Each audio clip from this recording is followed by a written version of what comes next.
All right, so I know it's late, but I got this comic, and it's been a long day. I've been helping my mother move into her new place. I've been basically been doing a lot, and I had a lot on my plate today. But a couple things before we get into the video.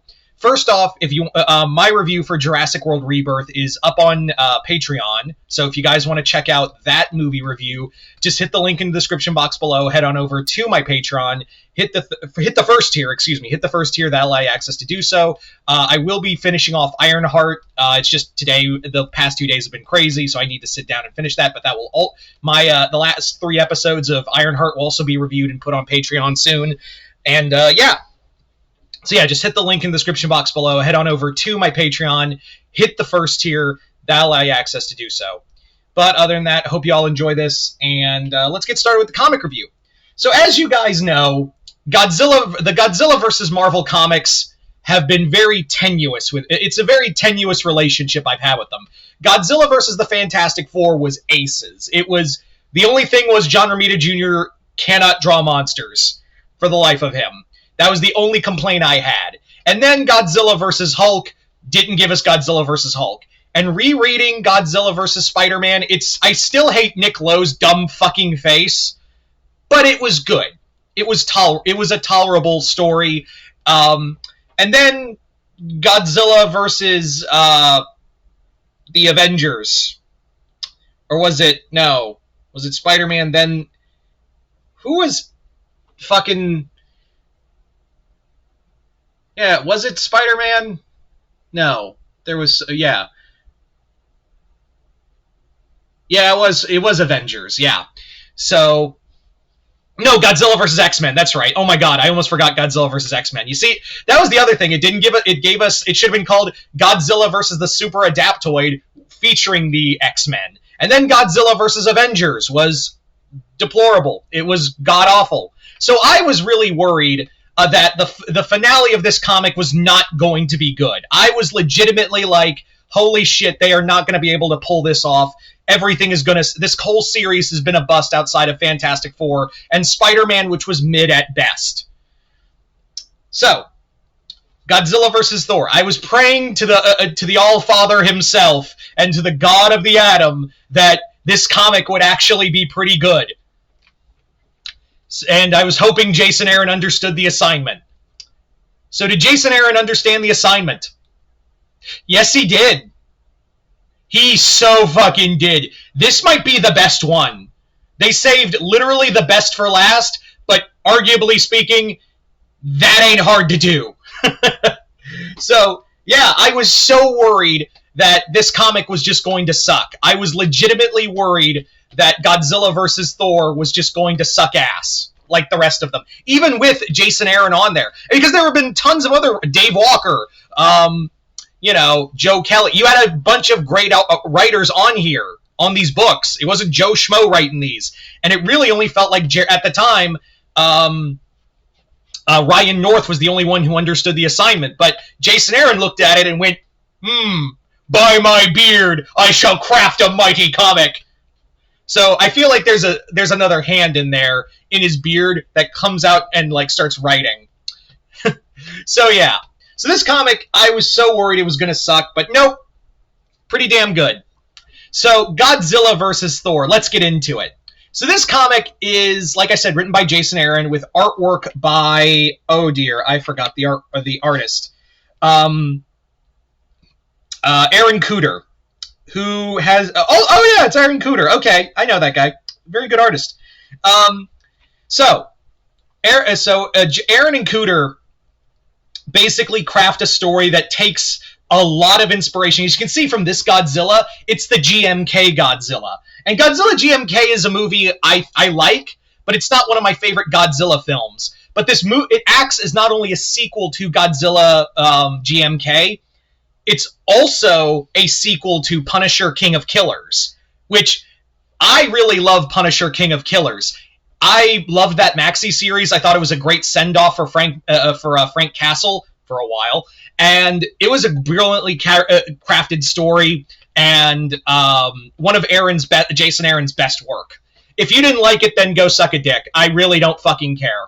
If you didn't like it, just fuck off. All right, I'm tired of having this conversation about Jason Aaron's Punisher.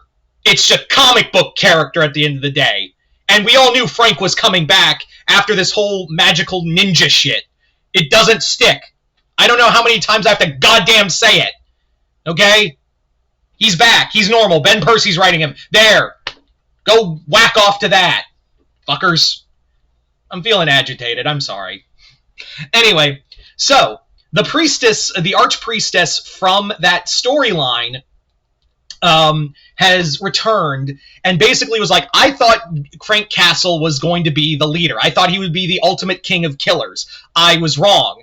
So what she does is sacrifice a bunch of serial killers and murderers to the beating heart, because this is, like I said, it's a direct sequel to GMK, and he must have been, I'm convinced Aaron either did his homework or was just a big GMK fan, because he put so much effort to tying into the original movie, as well as giving little stuff here and there. So, Godzilla gets resurrected as the absolute king of killers. And, yeah, they reference that all the souls that had died, and, yeah, and so Godzilla's attacking Japan, and what happens is Thor arrives, and it's here's one of my biggest problems with these comics has always been the fight doesn't happen. Like, it rarely happens. We get Godzilla, he doesn't fight the Avengers. He barely fights Fin Fang Foom in that comic. He fights Spider-Man, kinda. He doesn't fight the Hulk, and he doesn't battle the X-Men. He battles the Super Adaptoid for two panels. So that has been one of my biggest pet peeves with this comic, is that Godzilla's not really fighting the Marvel Universe, and it makes me wonder, how Destroys is going to go. Which, by the way, real quick, I'm going to say it right now, Godzilla Destroys the Marvel Universe. I want to read that in trade. I don't think I'm going to collect that in single issues.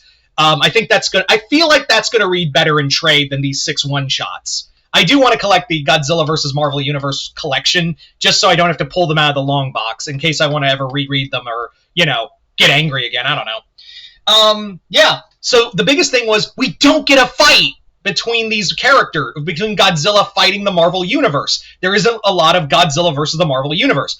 Guess what, assholes? Godzilla and Thor fucking throw down. They throw hands. Thor, Jason Aaron wrote one of the seminal Thor runs ever. That's no question. And it's not like it ain't like he missed a beat. He basically says Thor doesn't ask, he doesn't try to reason with Godzilla, he's just like, fuck that thing, it's killing mortals, I am a protector of Midgard, and I'm gonna kill that thing. That's it. I also really like how Jason Aaron ties into the spiritual belief, and because in this comic, the Archpriestess and the Hand, did I call them the Foot earlier? I'm sorry. The rest of the Hand basically pray to Godzilla to empower him. So I was like, it's like, oh my god, they're gonna make Godzilla into a chaos god. And they kinda do. So Godzilla and Thor just throw down. It is just a brilliant fight. And Aaron Kuder's artwork is amazing. And Godzilla's been turned into a lot of things. And he does get turned into something that I was not expecting. So when the Archpriestess goes to regenerate Godzilla after he gets frozen by Thor, which had to have been a reference to Shin Godzilla, that had to have been, she basically revives him and empowers him with a shard of the Necro Sword. And we get Godzilla the God Butcher. How fucking cool is that? That's probably the best Godzilla. I like that more than Cosmic Godzilla or Hulkzilla or any kind of Marvel form before. It basically capitalizes on everything that was awesome about GMK Godzilla's design, which is one of my favorite. GMK Godzilla is one of my favorite Godzilla designs ever. So I was really happy about that. And they just him and Thor just throw down. And I don't want to, the ending is, they just keep fighting for all eternity. How cool is that? How hard was it? I finished this comic and I was like, how fucking hard was it for everyone else on this goddamn project to do something like this? That I know Godzilla, Toho has a stipulation in these crossovers that Godzilla can't lose. So Aaron's like, cool, he doesn't lose, nor does Thor. They just keep battling for all eternity, and he actually had a fucking fight with them. Like, between them. That's really good. It's almost like Aaron understood the assignment. I was praying this would be a good book. I wasn't even asking it to be the best book. I just wanted it to be good after how much shit we've dealt with this crossover that has been a disappointment for the most part. But yeah, if you were disappointed by the others, this won't let you down. This is the best, arguably the best. I may have to go and reread Godzilla vs. Fantastic Four and versus Spider-Man to see which one I like as well. But right now, this is the last. They definitely saved the best for last. So go check this book out. Anyway, so if you read Godzilla vs. Thor, let me know in the comments below what you guys thought of it. I hope you all enjoyed this, and like I said, go on my Patreon if you want to check out my review for Jurassic World Rebirth. Other than that, I'm Mr. Multiverse. I'll see you next time in the multiverse.